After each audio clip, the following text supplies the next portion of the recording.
Welcome to Totally Naked Movie Reviews, where we strip movies down to their bare essentials and expose all faults. Today we're going to look at The Blair Witch. Now this is going to be a very short review because it was a very short film. Quite honestly, it was wasting my time to go see it, so I'm not going to waste a lot of time reviewing it. Straight up, I did not like this film.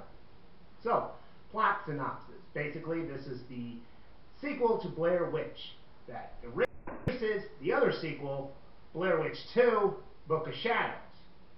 In this movie, it takes place in the same universe as the original film, and the original film is not just a movie like it was in Blair Witch 2, Shadows of Secrets. Anyway, the brother of Heather, the character from the first one, is going out and trying to find her some 17 to 20 years later. And he takes with him his girlfriend, who's some kind of film student. That's why the whole movie's being filmed. His best friend and his girlfriend, and then two locals from the Burkittville area who know all about the Blair Witch. And of course they go out in the woods and spooky stuff happens, and then basically it ends the same way the Blair Witch did. Biggest problem I had with this film is basically a shot-for-shot remake of the original Blair Witch project.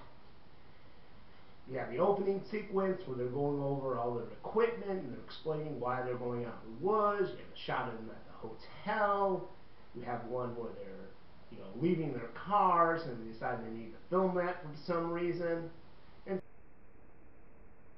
so on. It's like I said, if you've seen the original, you'll know what I'm talking about if you see this film, which I don't think you should because, like I said, it's basically just a shot-for-shot remake of the Blair Witch project. Only it's a lot shorter. So much shorter.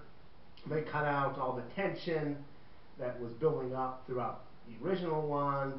They don't do interviews with everyone in the local area about the Blair Witch. You just get all that information from the two locals who go with them. And like I said, it's very short. Basically, they say they're going out in the woods. They go out in the woods. Spooky stuff happens. They find the Blair Witch's house. And the camera dies out. Another problem I had, characters. Or if there was any characters in this movie whatsoever. I mean, we've got the guy who's trying to find his long-lost sister, but I mean, I don't know if the acting or the writing, but I didn't feel like he was really looking for his sister. He didn't seem to care. He'd say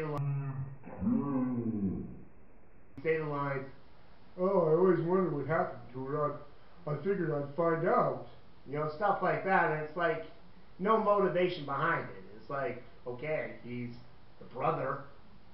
I thought his friend seemed, had more emotion, and he only had 2 lines. He talks about how he doesn't remember the chick, and how he used to be part of the search parties, but you generally got the feeling that that guy was telling, the truth. That was his story, He couldn't remember this chick they were trying to find, but he remembered looking for her. It's made him uneasy the rest of his life.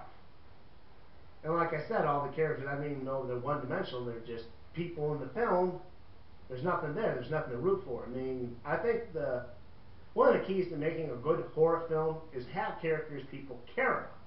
That way you're worried if they get killed off by Freddy or Jason or Godzilla. And this movie didn't have it. The characters were just incredibly flat. The only ones I kind of liked were, I guess, was the best friend, who's also doubling as the film's asshole, but only in a few scenes. And then the one local guy, he had a storyline. He wanted to get out and expose the witch, but he needed people to help him. Then he kind of betrays those people. Then he gets lost in the woods, and he has his own experience. And then he comes back to it where he's all crazy. I don't want to give too much away for those of you who still want to see the film. I should have already said spoiler alerts. There's not really much to spoil. They just put this thing out there. They didn't give much thought to, the actual film. I didn't like it.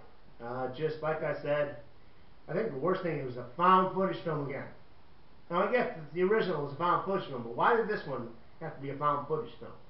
When I saw that text come up at the beginning when this film was found, I was like, ah, shit.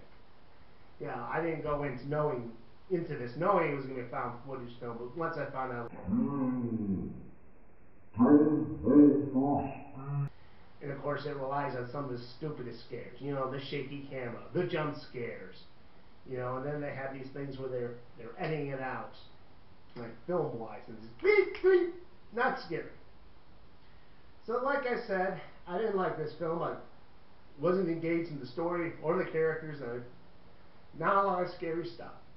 I spent $7 to see it, and as you know, I do my reviews based on how much money I spent for the film versus how much I thought it was worth it. Well, okay, they did have some generally scary stuff. They had this element where the Blair Witch, it's not like in the first one where, you know, just leaves little stick figurines and stones around. You get a general feeling that she has some kind of power over the forest itself. I thought that was a nice element. Also some kind of time elements, too, that they worked in there. So I'll give them $1 for that. And, well, that's really about it. And, you know, just a few things here and there.